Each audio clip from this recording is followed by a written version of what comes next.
Salut, bonjour à tous, c'est le baleine de Yingi.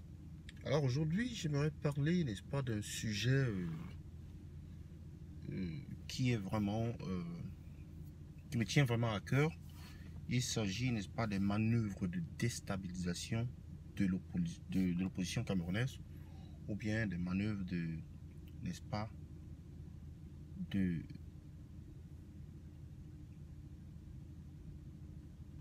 manœuvres qui consistent à détruire, destruction, déstabilisation ou destruction. Voilà les deux termes que je voulais, n'est-ce pas, débattre aujourd'hui. Notamment, nous savons déjà que le régime en place, le Cameroun, a du mal à faire avec une opposition réelle et forte.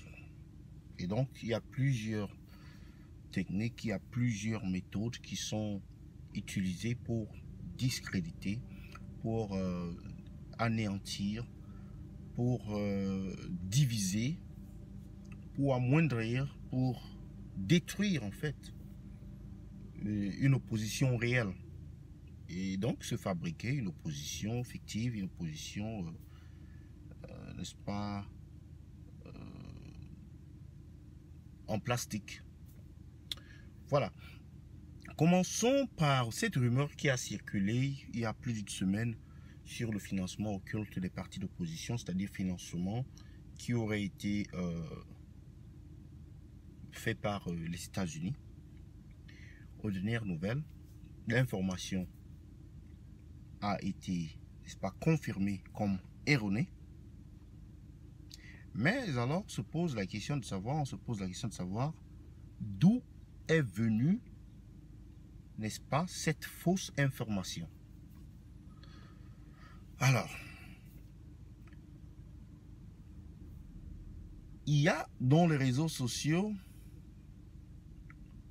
eu une information qui a circulé et qui faisait état, n'est-ce pas, d'un ministre qui aurait payé la presse, une certaine presse, pour divulguer une telle information, c'est-à-dire pour travailler sur une telle information, pour bombarder, n'est-ce pas, les médias avec cette information-là en particulier. Est-ce que cela a marché? Oui, c'était une façon de dire, écoutez, ces gens-ci, ils ne sont pas sérieux. Certes, nous faisons des détournements, mais ces gars, s'ils ne sont pas sérieux, ils vont faire la même chose comme nous. Regardez, ils se disputent sur l'argent. Et il y a deux leçons qu'il faut tirer de cela. Il y a d'abord, un, ils se discutent sur l'argent. Deux, ils se disputent, n'est-ce pas, avec entre eux. Ils ne peuvent pas s'entendre. Et de l'autre côté, ils sont prêts à aller prendre une puissance étrangère pour, n'est-ce pas, venir déstabiliser le Cameroun. Parce qu'il y a cet élément-là de dire que l'envahisseur, c'est ces puissances-là, de créer une espèce de terreur, une espèce de peur et tout cela.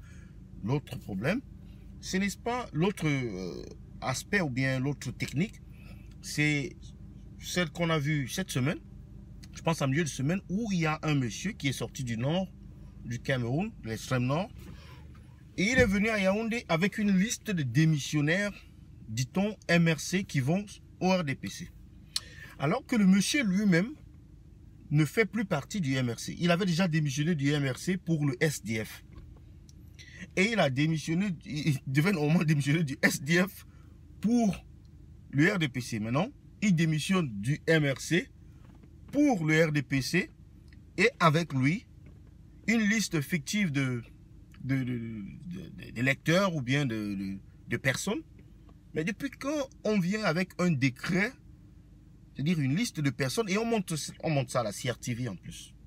Depuis quand on vient avec une liste de personnes et on dit, bon, écoutez, ceux-ci, mais attendez, ce sont des moutons, c'est quoi? C'est une ferme où il a ses bœufs, et il a donné des noms à tous ces bœufs. Moi, je ne comprends pas. Au point, si c'est une ferme, d'accord, ça se comprend que tu puisses dire que j'ai tel nombre de bêtes dans ma ferme. Mais non, il vient avec une liste qu'on ne peut même pas authentifier, dont on ne peut pas tracer la véracité. Et dit-on, il a dû escroquer 2 millions Parce que toutes ces techniques-là, ça se paye. Hein. 2 millions au président de l'Assemblée nationale. On parle. Plus longtemps allant à 2 millions. Donc voilà là, ce qu'on appelle un prostitué politique qui passe son temps à faire de la pimenterie politique. C'est pour ça que ça s'appelle. Donc d'aller de parti en parti, oui. Et chaque fois qu'il bouge d'un parti à un autre, il y a de l'argent qui s'échange. C'est toujours la même technique de dire que je démissionne avec tel nombre de personnes. Donc, voilà donc deux techniques qui sont utilisées là pour déstabiliser, n'est-ce pas, les partis d'opposition. Les autres, bien sûr, il y a le refus de manifester, il y a, n'est-ce pas, diviser, créer des fausses, c'est-à-dire des fausses, c'est-à-dire que des faux opposants, créer une fausse opposition. Il y a quoi d'autre? Discréditer les opposants en leur disant qu'ils ne valent rien, qu'ils ne pourront pas. Quelque chose qu'on entend à longueur d'année, c'est-à-dire quelque chose qui me fatigue, qui me casse. Moi, je peux pas être, je sais pas que je peux pas être président de la République. Je peux être président de la République.